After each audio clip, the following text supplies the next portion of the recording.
ശ്രീ ജോബിഷ് കുര്യൻ, പുനരധിവാസവുമായി ബന്ധപ്പെട്ട് അവിടുത്തെ ആളുകളുടെ ഒരു മനസ്ഥിതി എന്താണ്? എന്തൊക്കെയാണ് ആവശ്യങ്ങൾ? അത് പറയുന്നതോടൊപ്പം തന്നെ എനിക്കൊരു കാര്യം കൂടെ സൂചിപ്പിക്കാനുള്ളത്, 1961-ലും 1984-ലും ഉരുൾപൊട്ടിയിരുന്നു. ആ ഭാഗത്ത് തന്നെയാണ് ഇപ്പോൾ വീണ്ടും ഒരു ദുരന്തം ഉണ്ടായിരിക്കുന്നത്.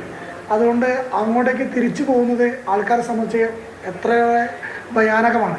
അപ്പോൾ അതുകൊണ്ട് തന്നെ നമുക്ക് പുതിയൊരു ഏരിയയിലേക്ക് ഈ ആൾക്കാരെല്ലാം ഒരുമിച്ച് കൂട്ടിക്കൊണ്ടുപോയി അവർക്ക് ഒരു വീടും സ്ഥലവും അതോടൊപ്പം തന്നെ അവരുടെ സ്കൂളുകളും അവരുടെ ആരാധനാലയങ്ങളും അതോടൊപ്പം തന്നെ അവരുടെ ഹെൽത്ത് സെൻ്ററുകൾ എല്ലാം ഒരുമിച്ച് വരേണ്ടത് ഒരാവശ്യമായി തീർന്നിരിക്കുകയാണ്.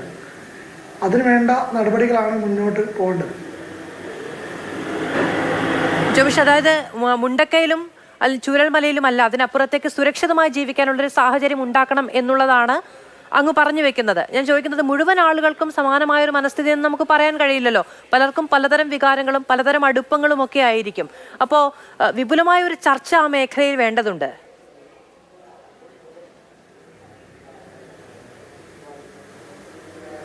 ഞാൻ പറഞ്ഞു വരുന്നത്, അത്രത്തോളം ഭയാനകമായ ഒരു ഏരിയ ആയി മാറിയിരിക്കുകയാണ് മുണ്ടക്കൈ എന്നുള്ളതാണ്. ജോബിഷ്, എനിക്ക് കേൾക്കാം. എന്തെങ്കിലും തടസ്സം നേരിടുന്നുണ്ടോ അങ്ങേക്ക് ഞാൻ പറയുന്നത് കേൾക്കുന്നതിലോ സംസാരിക്കുന്നതിലോ? കേൾക്കുന്നില്ല. ചില സമയത്ത് ചില വാക്കുകൾ അവസാന ഭാഗത്തേക്കും ചോദ്യങ്ങൾ കേൾക്കാതായി പോകുന്നുണ്ട്. ശരി, അങ്ങ് പറയുന്നത് എനിക്ക് കൃത്യമായി കേൾക്കാം. അങ്ങ് പറയാൻ ഉദ്ദേശിക്കുന്നത് മുഴുവൻ പറഞ്ഞുകൊള്ളൂ. ഞാൻ ചോദിക്കുന്നത്, ഈ ദുരിതാശ്വാസ കേന്ദ്രങ്ങളിൽ ഉള്ള ആളുകളോട് സംസാരിക്കുന്ന സമയത്ത് അവർ പൊതുവിൽ പറയുന്ന ഒരു അഭിപ്രായം എന്താണ്? ഇനി അങ്ങോട്ടേക്ക് തിരിച്ചു പോകാൻ കഴിയില്ല എന്നുള്ളത് തന്നെയാണ് എല്ലാവരും പറയുന്നത്. കാര്യം അവരെ ഒരു പ്രാവശ്യമല്ല, ഇപ്പോൾ 2 ദുരന്തങ്ങൾ അടുത്തടുത്തായിട്ട് സംഭവിച്ചു. ഒന്ന് പുത്തുമലയിലെ ഉരുൾപൊട്ടൽ, അതോടൊപ്പം തന്നെ ചൂരൽമലയിലും മുണ്ടക്കയിലും ഉണ്ടായ ആ ഉരുൾപൊട്ടൽ. അതിൻ്റെ ഒരു ഭീകരത അത് നേരിട്ട് അനുഭവിച്ചവരൊന്നും ഒരിക്കലും ആ രാത്രിയിൽ അനുഭവിച്ച ആ അവസ്ഥ അത്രത്തോളം ഭീകരമായിരുന്നു. പാറ പൊട്ടി വരുന്നതിൻ്റെയും അതുപോലെ തന്നെ മരങ്ങൾ വരുന്നതിൻ്റെയും പല ആൾക്കാരും ആദ്യത്തെ പൊട്ടലിൽ നിന്ന് ആ ചെളിയിലൂടെ നെഞ്ചൊപ്പം ചെളിയിലൂടെയാണ് ഓരോരുത്തർ പിടിച്ചു കയറ്റി കൊണ്ടുവന്നിരിക്കുന്നത്. അത്രത്തോളം ഭയാനകമായ ഒരു അന്തരീക്ഷം കണ്ടുവന്ന അവർ ഇനി അങ്ങോട്ട് പോകുന്നത് ഓരോ മഴയിലും പേടിയോടുകൂടിയാണ് അവിടെ ജീവിക്കുന്നത്. ഇനി എപ്പോൾ ഇനി വീണ്ടും പൊട്ടും എന്നുള്ള ഒരു ചോദ്യചിഹ്നമായി നിൽക്കുകയാണ്.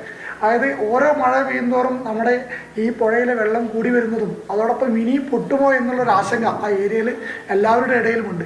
അതുകൊണ്ട് തന്നെ അവർ അങ്ങോട്ടേക്ക് പോകുന്നതിനെ കുറിച്ച് ചിന്തിക്കുന്നേ ഇല്ല എന്നുള്ളതാണ് പറയുന്നത് അവിടുത്തെ അന്തേവാസികളെല്ലാവരും പറയുന്നത്. ഈ മാത്രമല്ല ശ്രീ ജോബിഷ്, ഏറ്റവും വലിയൊരു പ്രശ്നം എന്ന് പറയുന്നത് അവർക്ക് ഏറ്റവും പ്രിയപ്പെട്ടവരെ നഷ്ടമായ ഇടമാണ് അല്ലേ?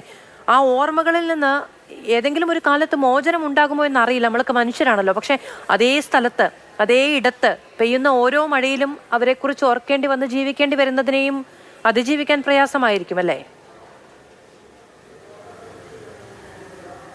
തീർച്ചയായും അവരുടെ ആ അന്നത്തെ രാത്രിയിൽ അവിടെ ഞങ്ങളെ കൂട്ടുകാരായ പ്രജീഷ് അതുപോലെ തന്നെ ശരത് ബാബു അവർ ആദ്യത്തെ പൊട്ടലിന് ശേഷം അവരുടെ ഓഫ് റോഡ് ജീപ്പ് എടുത്ത് ആൾക്കാരെ കുറേ പേരെ അതിൽ നിന്ന് രക്ഷപ്പെടുത്തുന്നതിനാണ്. കുറേ പേരെ രക്ഷപ്പെടുത്താൻ അവർക്ക് കഴിഞ്ഞു.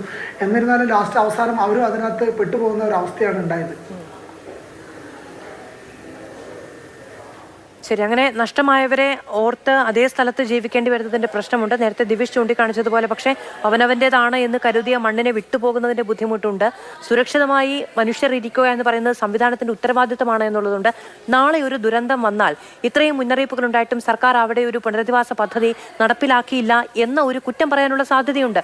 അപ്പോൾ കുറ്റം കേൾക്കേണ്ടി വരിക എന്നതിനപ്പുറത്ത് അത് നിയമപരമായി ചെയ്യേണ്ടതിൻ്റെ, ജനങ്ങളുടെ സുരക്ഷ ഉറപ്പാക്കേണ്ടതിൻ്റെയൊക്കെ ഉത്തരവാദിത്വം കൂടിയാണ്. അങ്ങനെ പല കാര്യങ്ങൾ ചിന്തിച്ച് മാത്രമേ ഒരു സംവിധാനത്തിലൊരു നടപടി സ്വീകരിക്കാൻ കഴിയുകയുള്ളൂ എന്നത് പ്രധാനമാണ്. എല്ലാ ഭാഗത്തു നിന്നും അത്തരം ചർച്ചകൾ ഉയർന്നു വരികയും വയനാടിനെ വീണ്ടെടുക്കാനുള്ള പ്രവർത്തനങ്ങളുടെ ഭാഗമാവുകയും ചെയ്യേണ്ടതുണ്ട്.